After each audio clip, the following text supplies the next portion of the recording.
بسم اللہ الرحمن الرحیم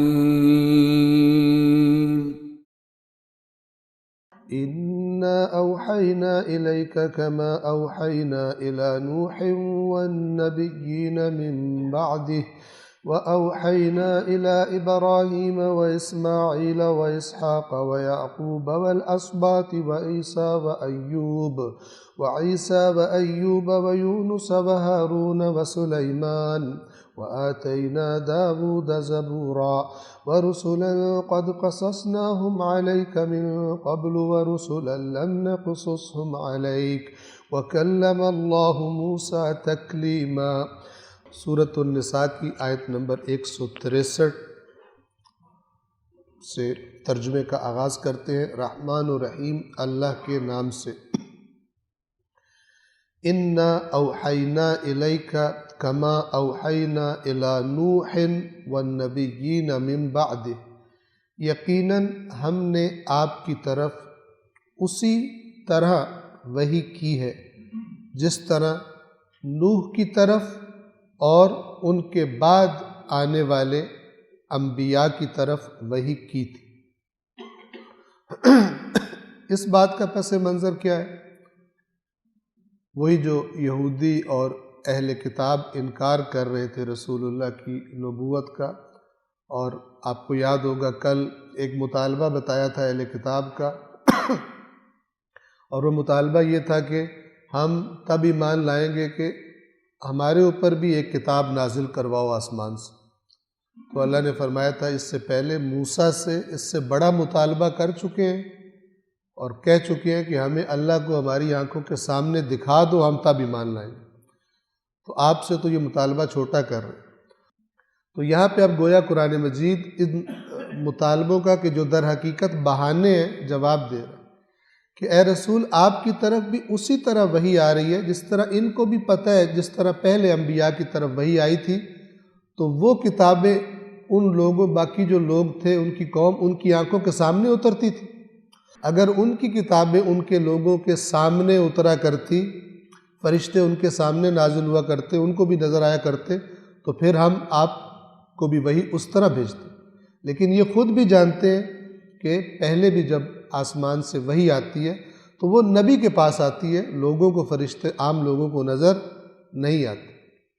تو یہاں پر یہ فرما رہے ہیں کہ ہم نے اسی طرح وحی کی ہے آپ کی طرف جس طرح نوح کی طرف، کہ جو پہلے صاحب شریعت نبی تھے، جس طرح ان کی طرف وحی کی تھی، اور اسی طرح کہ جس طرح ان کے بعد میں آنے والے انبیاء کی طرف وحی کی تھی۔ اس کے بعد دیگر انبیاء کا نام لیا۔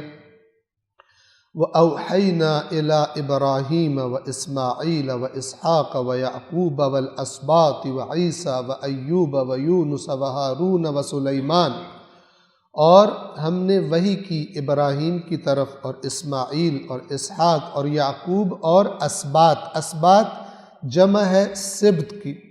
حضرت یعقوب کی اولاد میں سے جو انبیاء ہوئے ان کو، یا بنی اسرائیل کے دیگر انبیاء جو بعد میں آئے، ان کو اسباط کہا جاتا ہے۔ سبط کی جمع، اور سبط کا اصل معنی ہوتا ہے پوتا یا نواسا۔ پوتوں یا نواسوں کو، جو اولاد کی اولاد ہو، ان کو اسباط کہا جاتا ہے۔ اور اسباط کی طرف یعنی جو حضرت یعقوب کے بعد انبیاء آئے، اور عیسیٰ کی طرف اور ایوب کی طرف اور یونس اور ہارون اور سلیمان۔ وَآتَيْنَا دَاوُودَ زَبُورًا، اور داود کو ہم نے زبور عطا فرمائی۔ ان کا الگ سے ذکر کیا، اگرچہ ترتیب کے اعتبار سے حضرت داود حضرت سلیمان سے پہلے، لیکن ان کو چونکہ زبور عطا ہوئی تھی اس کی عظمت گویا بیان کرنے کے لیے خاص طور پر نام لے کر الگ سے اس کو بیان فرمایا۔ وَرُسُلًا قَدْ قَصَصْنَاهُمْ عَلَيْكَ، 164 نمبر آیت۔ اور وہ رسول کہ جن کو یقیناً جن کا قصہ ہم نے آپ کو بیان کیا ہے۔ قصصناہم، ہم نے ان کی داستان، ان کا ذکر، ان کا قصہ علیک آپ پر بیان کیا ہے، من قبل، اس سے پہلے۔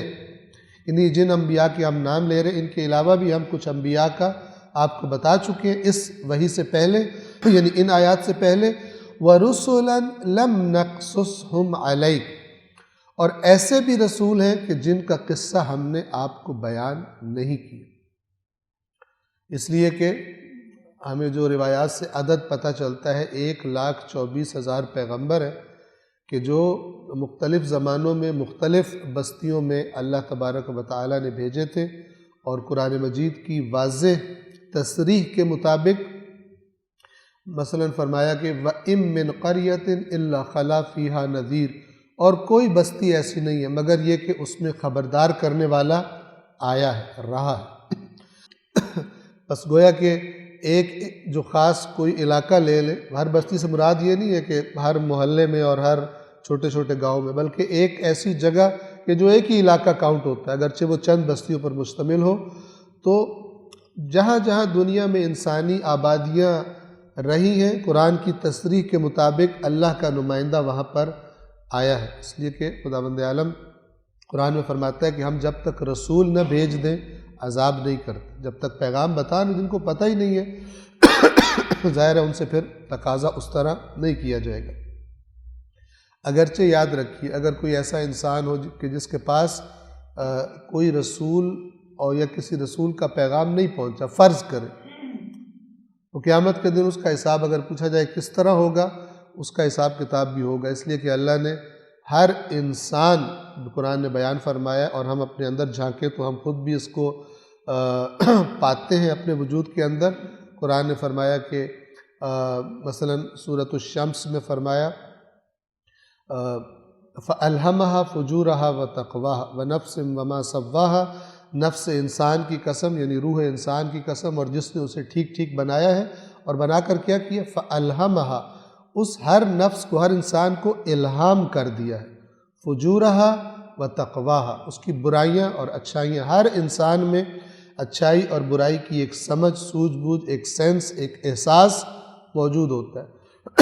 لہذا اگر کسی کے پاس نہ پہنچا ہو پیغام نبی کا، ہم فرض کر لیں تو بھی قیامت کے دن اس اندرونی جو اللہ نے نبی بٹھایا ہوا تھا اس کے تقاضوں کو پورا کیا یا اس کو رون دیا، سوال ہوگا قیامت کے دن۔ لیکن بہرحال جہاں جہاں انسانوں کی آبادیاں رہی ہیں، اللہ تبارک و تعالیٰ نے وہاں اپنے نمائندے بھیجے۔ بس کچھ رسول ایسے ہیں کہ جن کا قصہ ہم آپ سے پہلے ذکر کر چکے، اور کچھ رسول ان پر بھی یعنی ہم نے وہی بھیجی ہے کہ جن کا قصہ ہم نے آپ کو بیان نہیں کیا۔ وَكَلَّمَ اللَّهُ مُوسَى تَكْلِيمًا، اور اللہ نے موسیٰ سے اس طرح کلام کیا جس طرح کلام کا حق بنتا ہے۔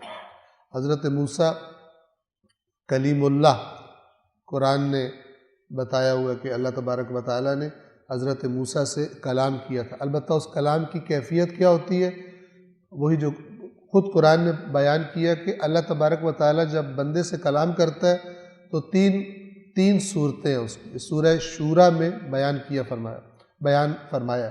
ایک صورت یہ ہے کہ ڈائریکٹ نبی کے دل میں وحی اتار دی جائے، ایک طریقہ یہ ہے کہ اللہ کے کلام کا کہ فرشتے کے ذریعے وحی بھیجی جائے، اور ایک طریقہ یہ جسے فرمایا من وراء حجاب، ایک طرح کے حجاب کے پیچھے سے، اس لیے کہ اللہ کو تو کوئی نہیں دیکھ سکتا، اللہ تبارک و تعالیٰ کو کوئی دیکھ نہیں سکتا، تو وہ جو کلام کی کیفیت ہے گویا اس طرح ہوتی تھی کہ جیسے اس درخت کے اندر سے خداوند عالم نے اس آواز کو پیدا کر دیا، اور اس آواز کے ذریعے حضرت موسیٰ سے ڈائریکٹ کلام کیا۔ لیکن ظاہر ہے کہ حضرت موسیٰ بھی اللہ تبارک و تعالیٰ کو کوئی دیکھ رہے نہیں تھے، لیکن جس طرح آواز سنی جاتی ہے حضرت موسیٰ کے کانوں میں اس درخت سے وہ آواز آئی تھی۔ وَكَلَّمَ اللَّهُ مُوسَى تَكْلِيمًا، اور موسیٰ سے اللہ نے کلام کیا جیسے کلام کا حق ہے۔ صدق اللہ العلی العظیم۔